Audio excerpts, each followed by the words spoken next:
12 years ago, we completed the final stage of our operation.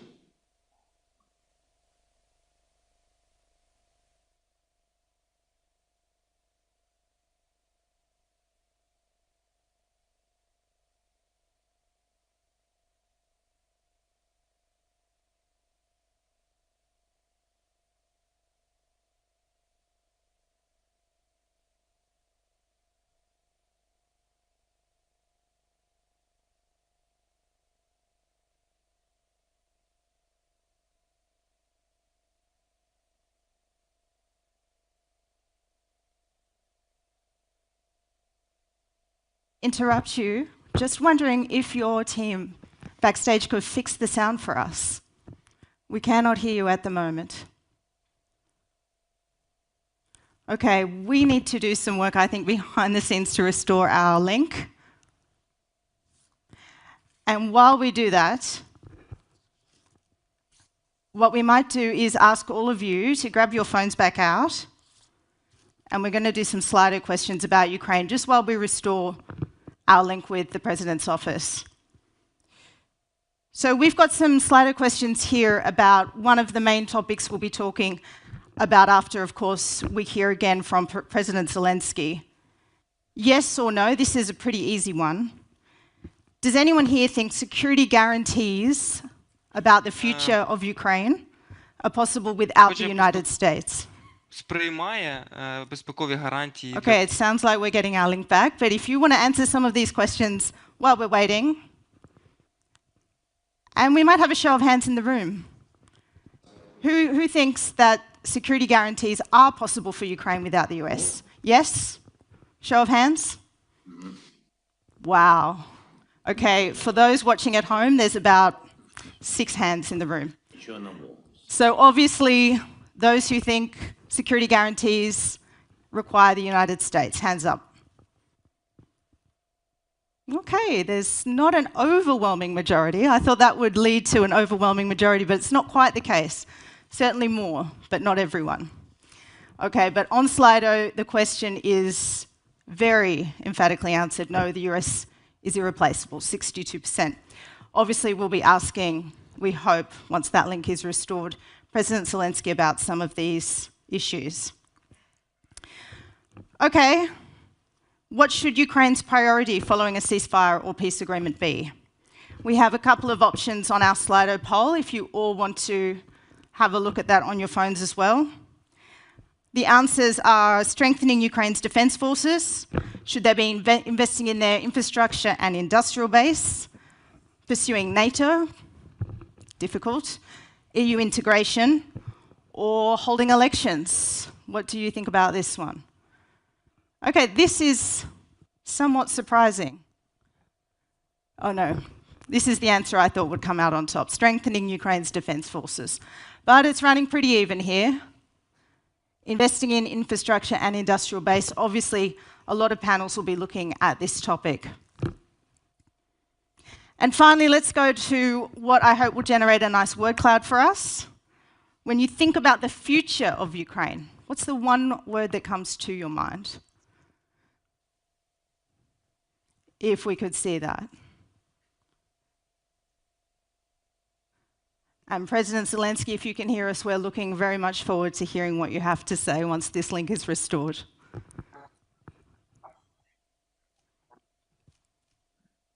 I don't know, do you hear me? Ah, President Zelensky, we can hear you, and it's wonderful to hear you. I don't know where we stopped. I don't know. Really, I'm so sorry. We will try just to continue. I will try to continue with the speech, and then if we will not have questions, problems, yes, and technical problems, we will continue with questions as I understood. No problem. President Zelensky, no apology necessary if you would like to start again. We were very looking forward to hearing from you. Thank you. I think you remember the beginning. You're smart and young people. I think you remember. So I just want to continue. So really, 12 days ago, we completed the final stage of our operation called, as I said, Spider Web And probably no one in this room missed it. And inexpensive drones, part of a low-cost operation by Ukraine security service, hit something very, very expensive for Russia.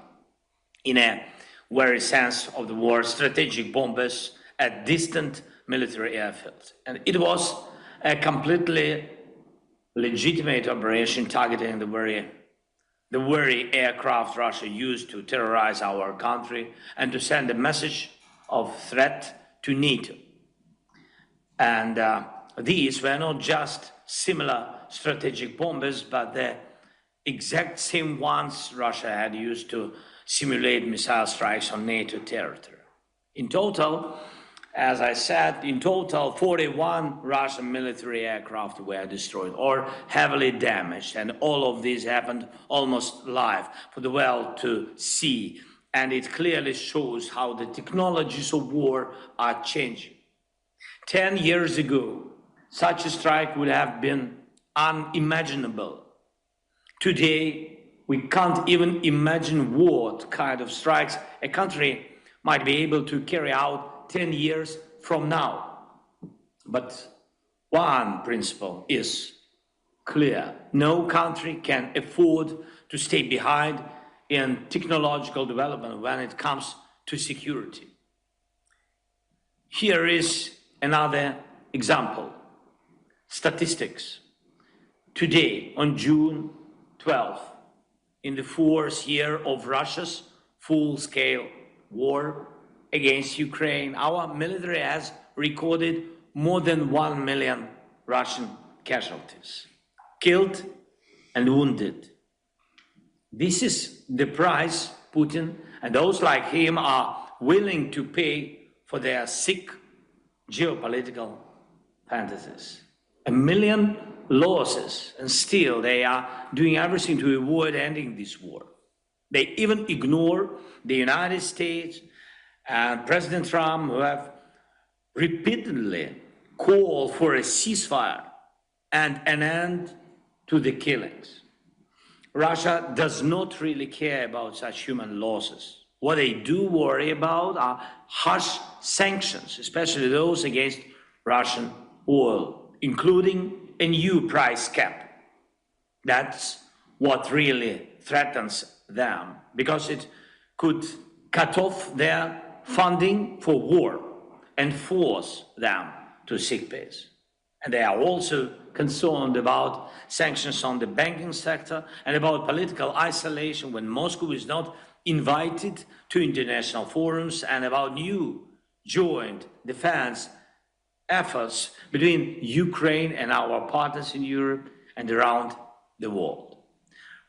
Russia is worried about money, about so-called prestige in foreign policy, and about our resistance, but they are not concerned about the lives of 1 million of their own people. And I ask you to see this not just as another fact about dictatorships like Russia, North Korea, or Iran, but as a security challenge to all of us. We have to confront those who treat human life as worthless, just as we defend our own safety. This fight is not limited to Europe. It matters in every region nearby. When life means nothing to those in charge, then no crime is off the table, not even full-scale aggression. Dear friends, we now have very clear priorities. First, I want to thank Czechia for its initiative on ammunition supplies. It clearly showed that united efforts can really make a difference in modern warfare. We must strengthen all the forms of defense cooperation, especially those that help us become more and more technologically advanced and use drones of every kind in the air, on land, and at sea. Ukraine is ready to increase drone production by 40% in the near future, already this year. Our factories have the capacity. What we lack is financing. And this must be addressed. And I urge your countries to treat drones production with the same urgency and attention that we do. We must all be faster in drone than our enemies. Next, we should be realistic about those who brought war to Europe. You can't talk Russia into peace. But there are forms of pressure that hurt those in charge. I ask you to support a serious increase in sanctions against Russia. Our goal must be to significantly reduce Russia's oil income and financial capabilities. If Russian oil sells for no more than $30 a barrel, suddenly Moscow will start sounding peaceful. And we must shut down all the loopholes helping to fund the Russian federal budget. We need to apply enough pressure to force at least a real ceasefire. Without pressure, this will not happen. And one more thing, we should remember that respect for human life is not just a moral value, it's a security factor. That's why our joint policy must include support for those who value life and restrictions on those who show contempt for it. This can only be done at the level of all Europe and the Euro-Atlantic community. Only together we are strong enough to defend our way of life and life itself. So I ask you to support decisions that do not leave behind European nations that deserve to be in the EU and NATO. This includes Ukraine, Moldova, Balkans nations, and others. Everyone deserves fair decisions, and I urge you to back every initiative that strengthens the global weight of the EU and NATO, because only through real unity we can set the security conditions for our neighbors, conditions that make them safe for us and force them to act in ways that do not threaten anyone, including themselves. Thank you for your attention. Thanks for invitation. Peter, thank you very much. Happy to see you. Thank you for your support. Slava Ukraini.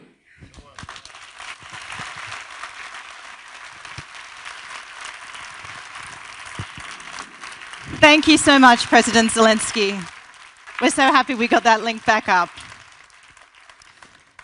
President Zelensky has happily agreed to take a few questions. So, President, Ukraine is critical for global security. In your view, what are the forms of long-term security guarantees that would provide the strongest deterrence against Russian aggression?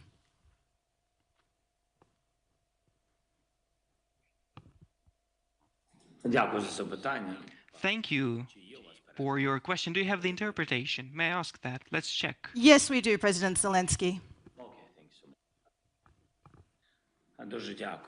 Thank you so much. First and foremost, it seems to me that I would focus on the security guarantees, how to stop the aggressor and not let the aggression come back again. So, when we discuss how to stop Putin's aggression or anybody else in the world, we see that there are a couple of factors in that. The first thing is economy, because to feed such an army for a long time is impossible. So, we must weaken Russian economy, and for that there must be sanctions, but sanctions without any conversations behind the curtains. And that is very important, to not let anyone bypass the sanctions, to introduce total sanctions. Yes, the price caps for energy, etc. But that is not the end of the story. The main thing is that everybody sticks to it. Everybody sticks to the agreements and not let bypass the sanctions, neither Global South nor some countries in Europe, so that everybody does its part of the work. If the economy weakens, then the capabilities for financing this war for Putin will narrow. Second thing is military power. We must support Ukraine as much as possible, and I thank Petr and anybody who helps, not only with artillery initiative, but with any other initiative. Maybe this can be fully understood when everybody can answer for oneself what Ukraine means for the global security, for the security of the world. I believe that Ukraine means security guarantees for Europe today. Of course, NATO is a reliable ally, but the fact that Ukraine stands there and doesn't allow the war to spread further, that is strong security guarantees for all of Europe, and Ukraine must be strengthened, which is why second component is to strengthen the army of our state, and to strengthen and increase the production at your own territories. And that is feasible. That's feasible. The finance must be put into that, to develop the technologies, and to not turn a blind eye to bureaucratic inconveniences. Everybody must understand that Ukraine is an example here. I admire our army, and everybody does its part of the work, but the hardest work have those who are at the front lines, the infantry, who stands on the very first line of the battlefield. Because they have the most severe losses, they have the biggest number of casualties. Those are the most courageous people. And the biggest number of wounded is at the first line of the front line. Each line is important, but the most important is the first line, because shall it fail, everything will fail. So I believe that the European society and the US, in the end of the day, have to understand that in this war, and the war that Putin started against NATO, the civilized world, and everybody, so we are all in this war, but Ukraine is the very first line of it. And shall this line fail, Putin will go further. So second point, to strengthen the army, it's not just eloquence. On this depends the security of all Europe. And third is probably political isolation. And when we say political isolation, it's not about inviting or not inviting Russia to summits, to come to them for the meetings or not. Political isolation is when everybody strictly adheres to the rules. And the rules that not only Europe, but Global South as well, China, Brazil, India, etc., not maintain economic relations with Russia, not straddle between us and Russia, but make Russia cease fire, at least cease fire, to make this first step to end the war. And these are important things. I do not see such pressure from those countries as of now. President Zelensky, involvement. We are running short of time. I just wonder, in 30 seconds, if you could answer this final question. What are your non-negotiables for just peace?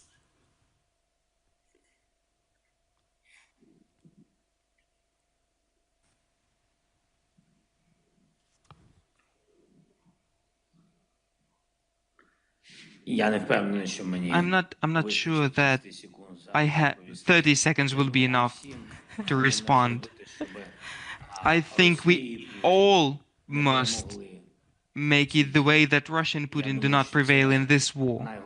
I think that is the best security guarantee for the whole of the world, because he will never stop. Thank you. President Zelensky, thank you so much for joining us at Globsec 2025. All the best. Ladies and gentlemen, if you could please remain in your seats.